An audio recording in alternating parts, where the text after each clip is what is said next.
A China é sinônimo de arranha-céus, tecnologia avançada e um ritmo frenético, típico de quem corre acelerado para o futuro. Mas por trás dessa fachada tecnológica, existe um outro lado menos brilhante, que raramente ganha destaque: a situação das mulheres chinesas. Nesse país onde tradição e modernidade vivem se esbarrando, ser mulher ainda significa enfrentar uma série de barreiras que parecem tiradas de outra época.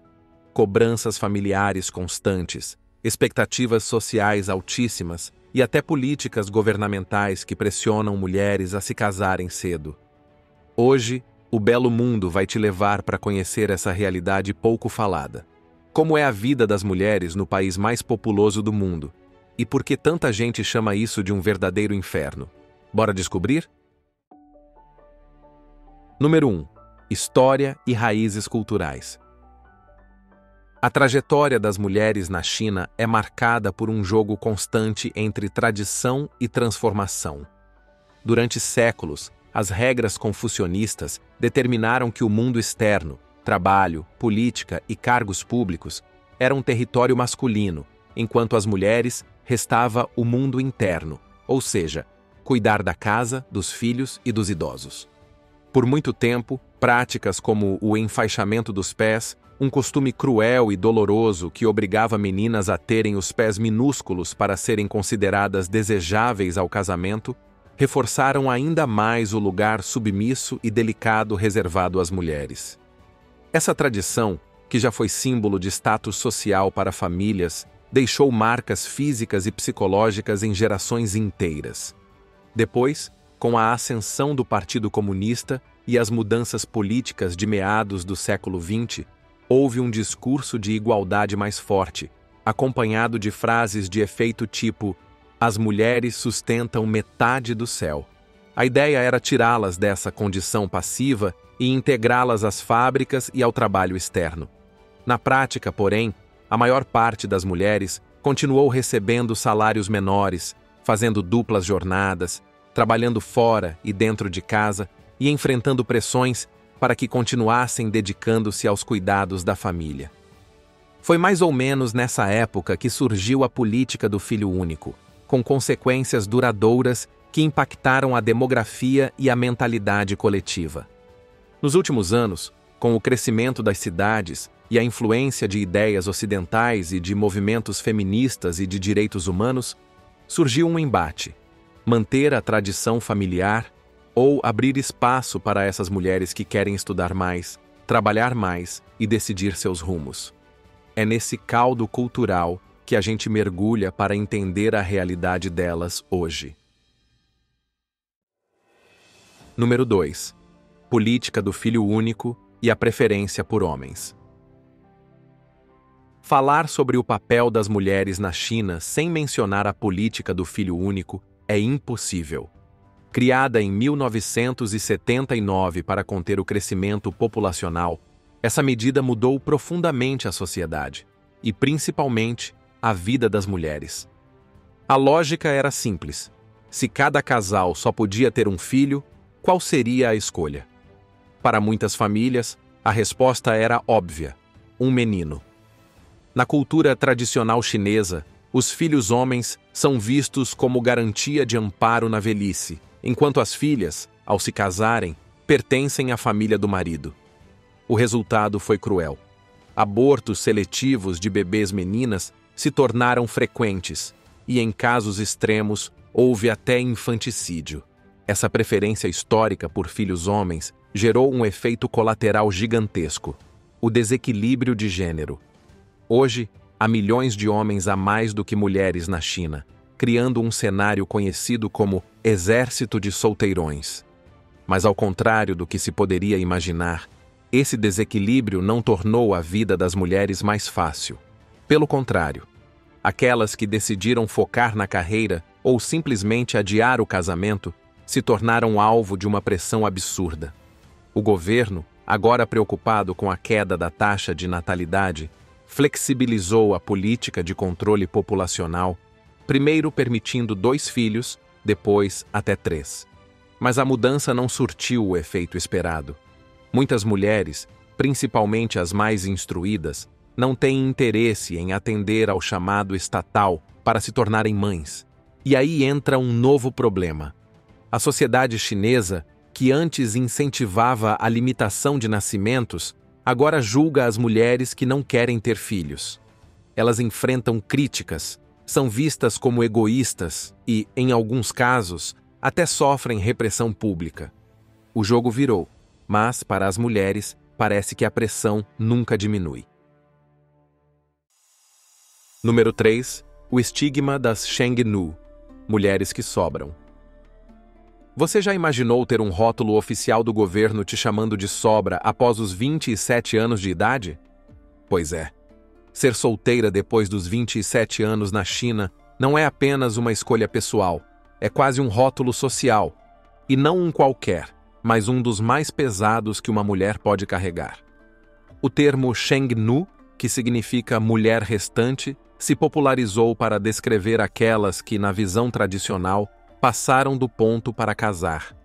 O conceito começou a ser amplamente difundido pela mídia estatal chinesa em 2007, acompanhando os esforços do governo para incentivar casamentos e nascimentos. O recado era claro: mulher, não exija demais, não demore para casar ou corre o risco de acabar sozinha. Agora, imagine o impacto psicológico disso. Jovens que passaram a vida estudando, conquistando bons empregos e ganhando independência, de repente, são vistas como um problema social. O mais irônico? A maioria dessas mulheres tem formação acadêmica superior e bons salários.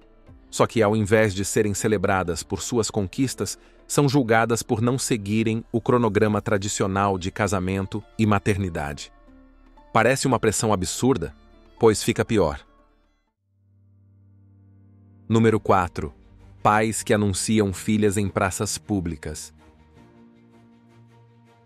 Em cidades como Pequim e Xangai, o desespero de alguns pais chega a níveis inacreditáveis. Todo final de semana acontecem os chamados mercados de casamento, onde pais e mães montam verdadeiros classificados humanos ao ar livre. Com folhas de papel detalhando altura, idade, profissão e salário dos filhos, eles expõem essas informações em guarda-chuvas abertos ou varais improvisados. O objetivo?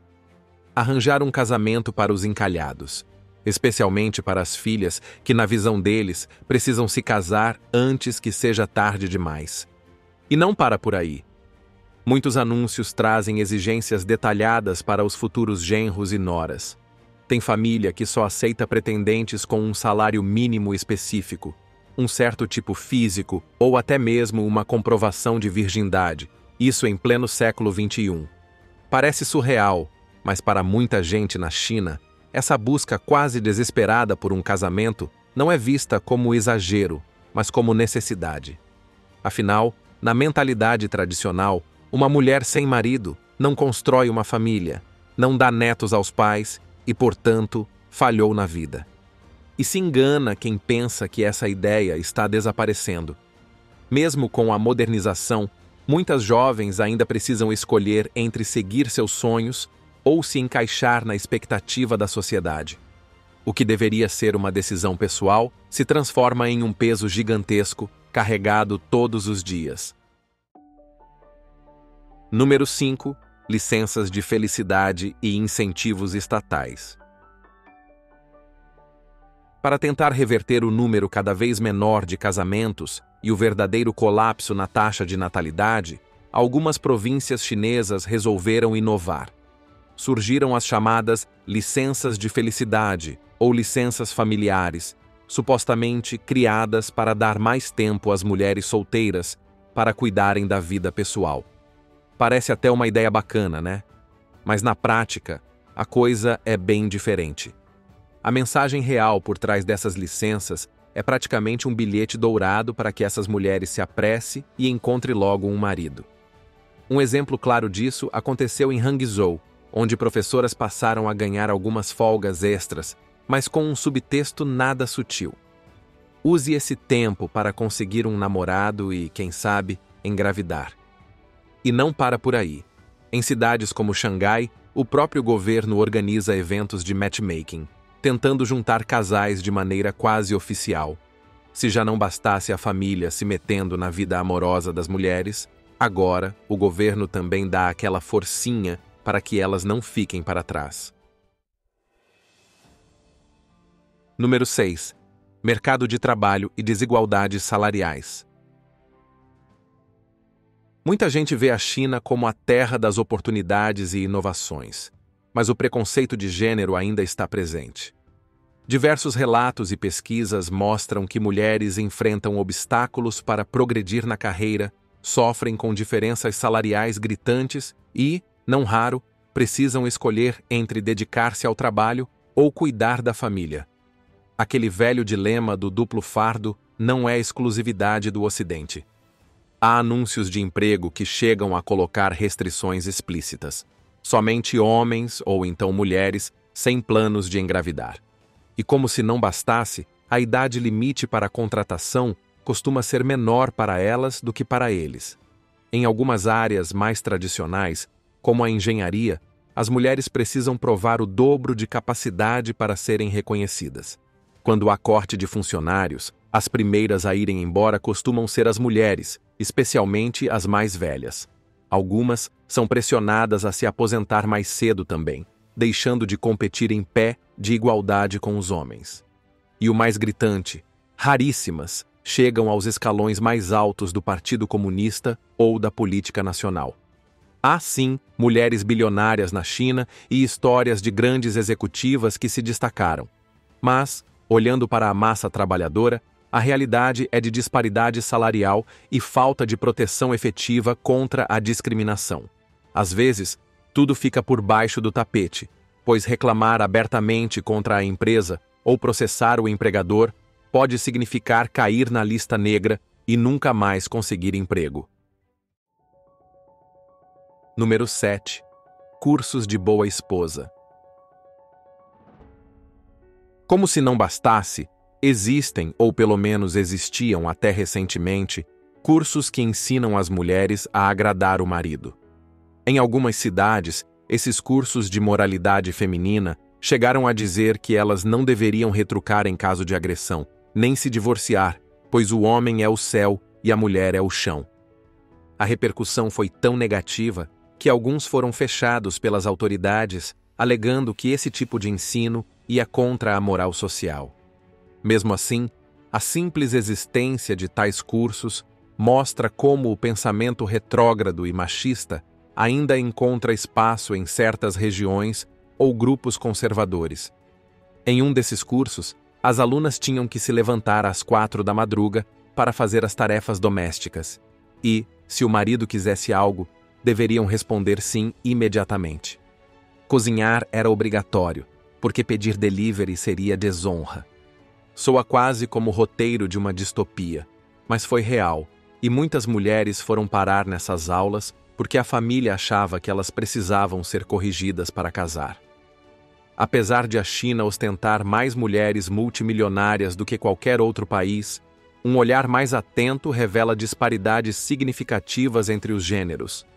O salário médio das mulheres é notavelmente inferior ao dos homens, com uma diferença de 35%. Além disso, a representação feminina nas instâncias de poder é praticamente inexistente, com nenhuma mulher jamais participando do Comitê Permanente do Partido Comunista, o órgão máximo do poder no país. Número 8. Violência doméstica e dificuldades para denunciar. Infelizmente, a questão da violência doméstica na China é outro ponto delicado. Durante muito tempo, essa pauta era considerada assunto interno da família e, portanto, algo que ninguém deveria se meter. Resulta disso um altíssimo índice de subnotificação, pois muitas mulheres preferem se calar a denunciar o próprio marido, seja por medo ou por falta de proteção legal consistente.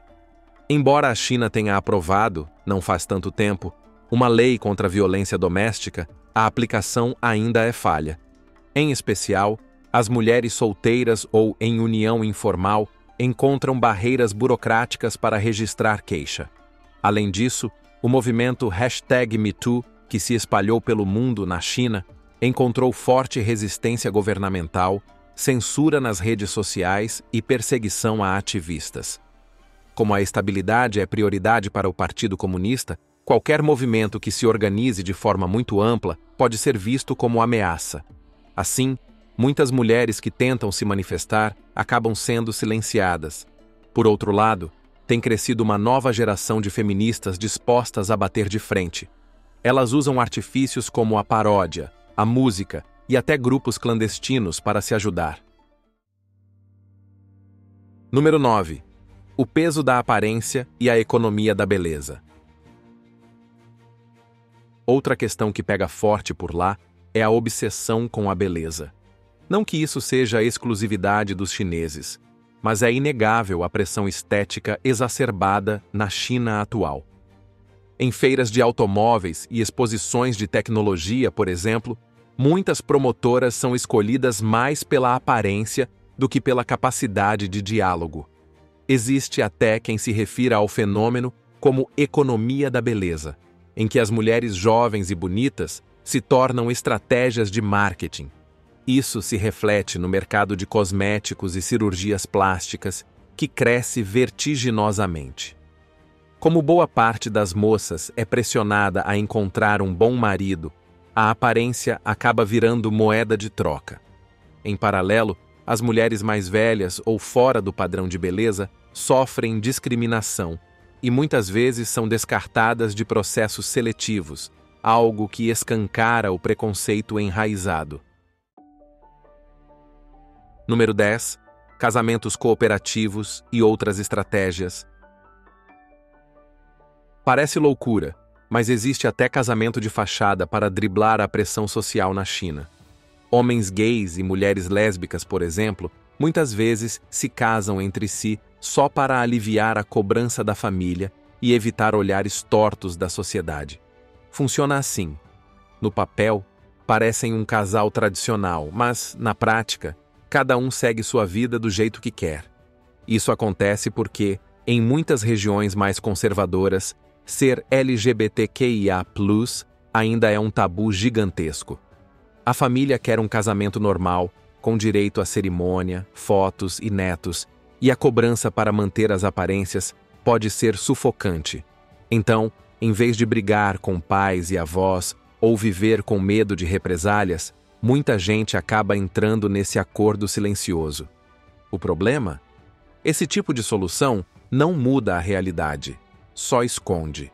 Muitos acabam presos em relações de conveniência, sem poder viver o que realmente querem.